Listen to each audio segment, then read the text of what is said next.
Boaz Bismuth, a member of the Israeli parliament for the ruling Likud party.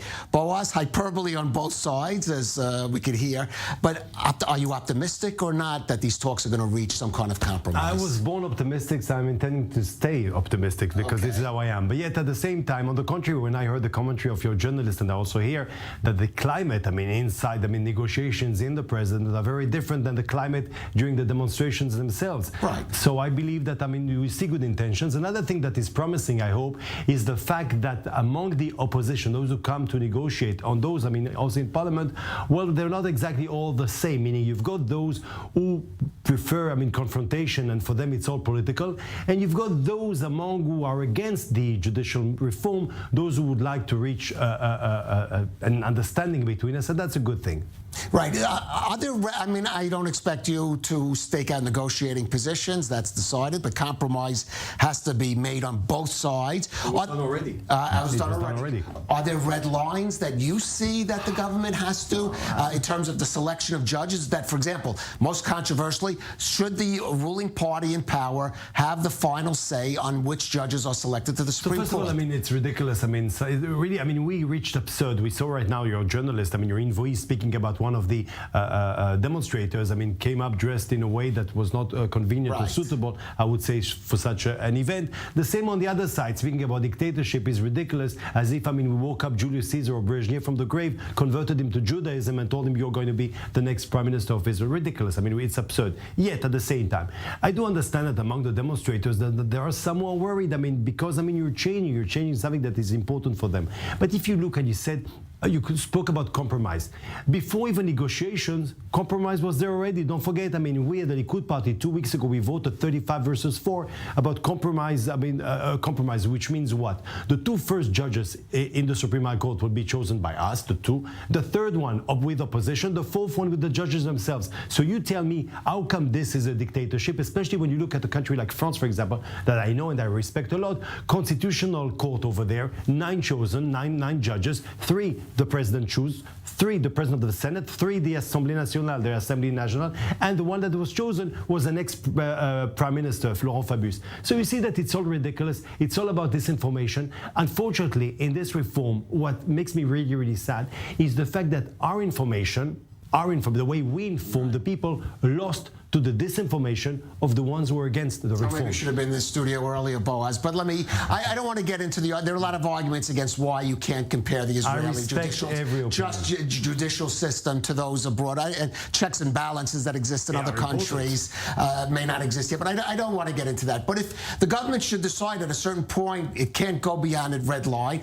it's going to stick to these judicial reforms, what are the potential consequences? I'll give one example. We saw unprecedented moves by Israeli army reservists who have said that they will not volunteer for some of the most elite units in the military if the government insists in pushing through the original compromise. There is a word in English, I think, that you know it better than me. How do you say in English? Insubordination. Insubordination. Well, they would argue no. They would argue that this is their right as citizens. And again, this is legally, this is service they volunteer for. For me, maybe the scar we might stay with, from all this contestation, demonstrations, is what you mentioned right now, this insubordination. And well, I didn't mention it. That's your description. But I'll mention it, and I'll tell you exactly why. Because in our history of our country, there is a red line. It's serving the army. Whether you have to or you don't have to. You want to serve the army, and this is something that is unacceptable. And this is something that today, in the name of contesting the reform, you allow to, like BDS in the country, take out money from Israel. You allow to stain the image of Israel abroad, and of course not to serve the army in order to prevent Israel from becoming a dictatorship, which is totally ridiculous. Well, that's what, if they believe that, that's okay. No, that's their view. If you ask my opinion, if you ask my opinion, 1 week after the elections on the 1st of November, already Prime Minister at the time, Prime Minister Lapid, was already on one of the not gates but bridge Kakal, already contesting the government and saying that we're a bad government. It was before the reform, meaning like in 1977, where I remember for the first time Likud party won the elections, and of course they said it's the end of democracy, the end of Israel. 1.5 years after, we had the peace treaty with Egypt. The same thing. It's always not to accept the results. Yet at the same time, I would say your party had a similar reaction to the Naftali Bennett government. was.